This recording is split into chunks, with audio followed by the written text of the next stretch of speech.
Zij jet het er officieel uit te zien. Daar komt sneun in Droegeham bij de concours Hippiek. Maar troch de onhoudende Rijn zocht het er sa uit. Een leeg terrein. Want ze hebben manje te doen in een crisisbericht besletten het evenement af te sissen. Wij hadden de situatie juist hier aan de voorlijn aan de oren bestuursleden. En nou ja, iedereen weet wat mij is. Op een gegeven moment, ja, wij zijn er verantwoordelijk voor en wij kunnen genoeg dat wij, als wij zeggen het kunnen teruggaan, dan wordt het van ons aanname. Nou ja, en toen we de knoop terughakten, ja, toen had het wel een jaar stil geweest. Want iedereen was zat teleurgesteld, want we zijn een jaar bezig om het alle van te krijgen. We zijn nog bezig geweest om mij te opbouwen.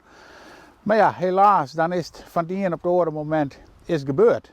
En dat weer even een hulle domper. Nou ja, hier komen de de luxe auto's en die gaan hier al hier del en dan gaan de vrachtauto's hier rechts. En deze twee parkeerterreinen zijn eerst voor de toeschouwers. En dan kunnen we uitbreiden naar het andere stuk, maar je ziet wel, we beginnen willen. Dat is eindelijk het einde. Het evenement libbet in het dorp.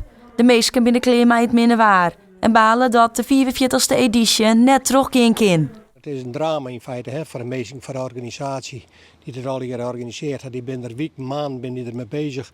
Maar ook voor de deelnemers die zich verheugen om naar Droegeham te gaan. Want het is altijd een prachtig en goed georganiseerd concours Hippiek. Het is gratis intree voor de meesten en nee, het is een geweldig feest. Dus nee, het is eigenlijk is het een drama voor het dorp en voor de organisatie en voor de deelnemers. Ja, dat vind ik jammer dat het net teruggaat. Want nou ja, dat is altijd wel leuk uit om daar even heen te gaan. Dus ja, maar ja, het minder waar, dat is, ja, dat houdt het net zien in ieder geval. Wij moeten rekening houden van, sommigen zeggen van ja, hier het echt niet kent, hier het niet kent. Nee, maar wij zitten ook met de dierenwelzijnswet.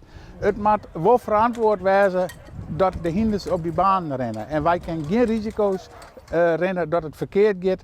Want dan hebben we krijgen we meer ellende door ons heen dan als we nou het besluit nemen dat het afgelast wordt.